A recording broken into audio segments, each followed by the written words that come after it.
Right now at 6, preparations underway for a high-impact heat wave. The point is, we're trying to reduce injury and save lives. So why is Multnomah County waiting to decide if they'll open cooling centers?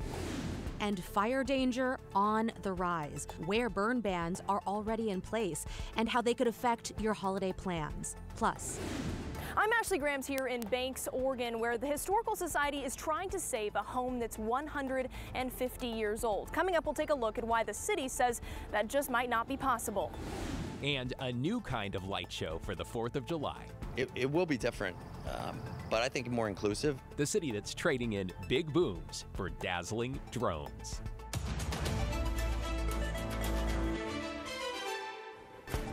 A very good evening. It's just past 6 on Wednesday, July 3rd, 82 degrees in the Rose City, where Multnomah County has declared a state of emergency with extreme heat headed our way, starting with a ramp up in temperatures tomorrow, followed by what could be multiple days where we hit 100 plus. Conditions out there really quickly drying out, and today fire crews dealt with a brush fire that broke out earlier this afternoon on Rocky Butte in northeast Portland. It put up quite a bit of smoke, but firefighters got it under control pretty quickly. Fire danger definitely a major concern as we head into the 4th of July holiday.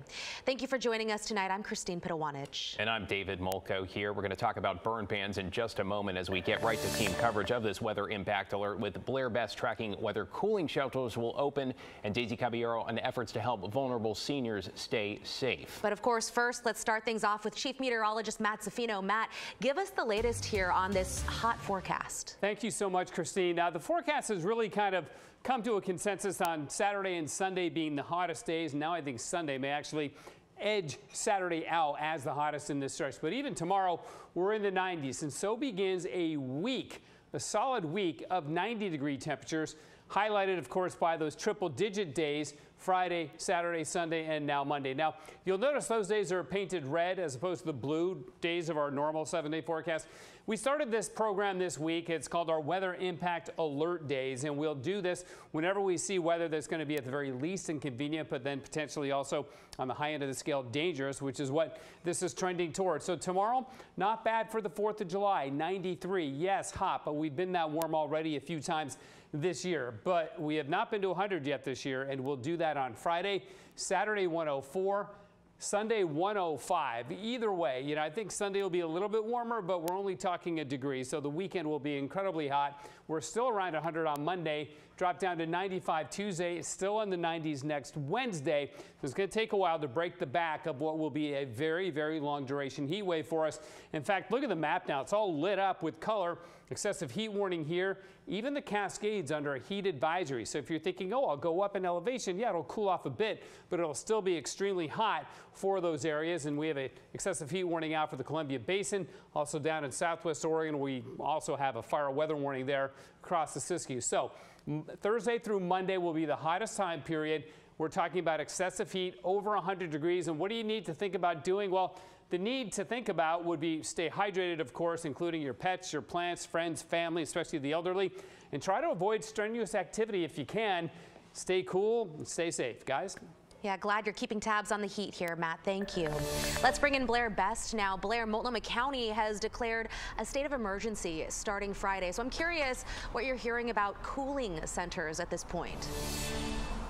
Well, it turns out the county's threshold has reached the level to declare that state of emergency, but not to open cooling centers, at least not yet.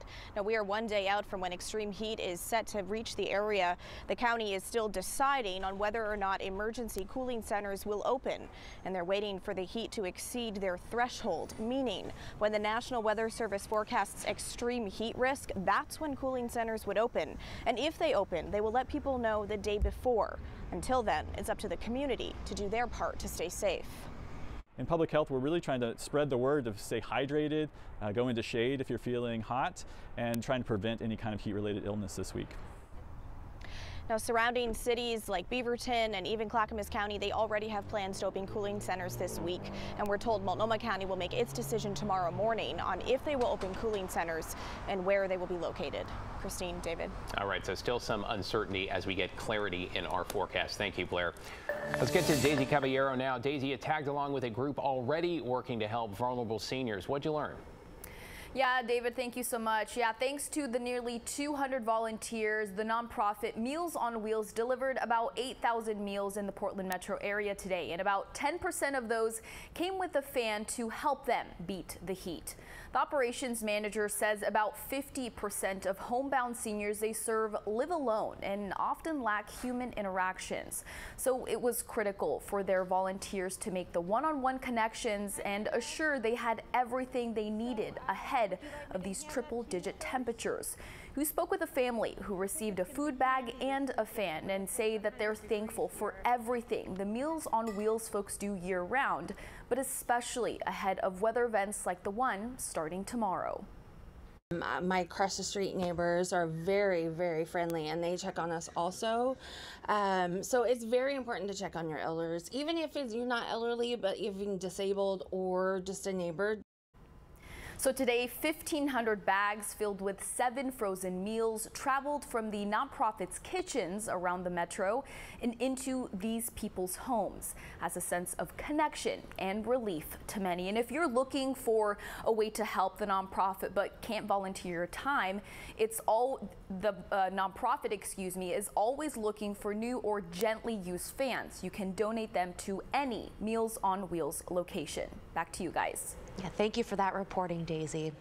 You can stay with KGW for the very latest forecasts and safety information throughout this coming heat wave on air, online, and on the KGW app. Yeah, it's going to be a long haul. All right, let's get to your headlines now. With the rising temperatures comes rising fire danger, and burn bans have been issued across much of the Portland metro. In the city of Portland and Multnomah County, all recreational campfires, fire pit fires, and burning of yard debris and fields are now banned through the end of the summer. Grilling and outdoor cooking are permitted, though you're urged to use extreme caution.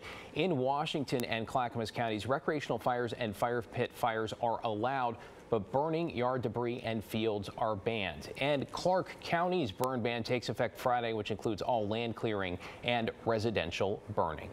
And if you take public transportation, expect some slower service on MAX trains throughout the heat wave. Not only does heat cause tracks to expand, it also causes those overhead wires to sag. TriMet has been upgrading lines to better withstand extreme heat, and now trains will be able to run at full speed when temperatures climb into the 90s. But when temps hit 100 or higher, trains will have to slow down to a max speed of 35 miles an hour. That could mean delays of up to half an hour. But good news, TriMet is not expecting slowdowns to be as significant as we've seen in years past. That's a little good news. To Northeast Portland now, where a driver this afternoon apparently escaped injury after a shooting on the freeway. Police say they responded to shots fired around 12:30 on eastbound I-84 at Northeast 102nd. That is where they found the victim's vehicle with bullet holes. Police say the shooting does not appear to have been random. And it's official, the Joint Office of Homeless Services will keep leading the city's response to the homeless crisis. In a 3-2 vote, Portland City Council approved a new 3-year contract with Multnomah County. This after weeks of negotiations. The big hang-up was over the tents and tarps the county hands out, which the city then pays to clean up. Commissioner Renee Gonzalez says the county has agreed to stop buying new tents and tarps and work with the city to establish guidelines on distributing the remaining ones. Pat Doris will have much more on how all this went down today in council chambers. That is coming up at 6:30 on The Story. Now at 6, it is a fight to preserve history in part of Washington County. Yeah, this has to do with a nearly 150-year-old house at risk of being torn down. Ashley Grahams has a look at the efforts to save it. Behind these trees in Banks, Oregon, you'll find something special. It was long considered the most beautiful home in the area. It can be hard to see now. Scruffy. It's pretty scruffy. Behind the overgrown bushes. So here's what the Wilkes house looked like back in the day.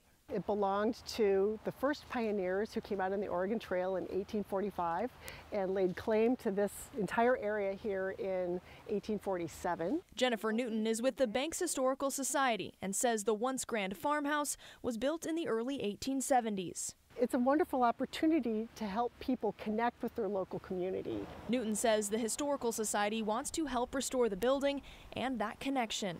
So what we see is a beautiful shady city park in this little urban forest with a historical museum and cultural center.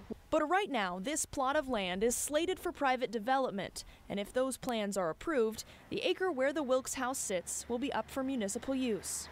And the city has plans to put a water treatment plant on it.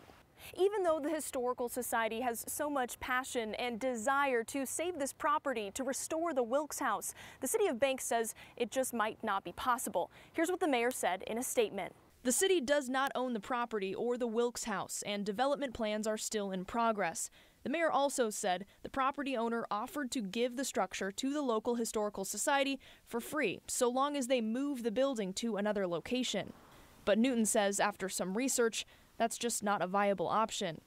Moving the house would not only damage its structural integrity to some extent, but that it also would make it very, very difficult to get historic designation. As the fate of the Wilkes House hangs in the balance, Newton and her team are asking for the city and developers to help find another solution. To try to help people just push the pause button on any demolition that could potentially occur here and say, wait, what are our options? How do we preserve this house? Ashley Grams, KGW News. Well, it turns out the city told Ashley they're open to working with the Historical Society. That's a bit of good news there. They're also scheduling a meeting with them. Meanwhile, Jennifer Newton and team have set up a GoFundMe to pay for lawyers. We have details on that for you at kgw.com. We'll see what happens here. Yeah, absolutely. Well, straight ahead at 6, between the heat and fireworks, it could be a bit of a trying holiday weekend. We've got expert advice on how to help your pets stay safe. And the city that's ditching fireworks for drones, where you can experience a bit of a different but still dazzling light display with the family tomorrow night.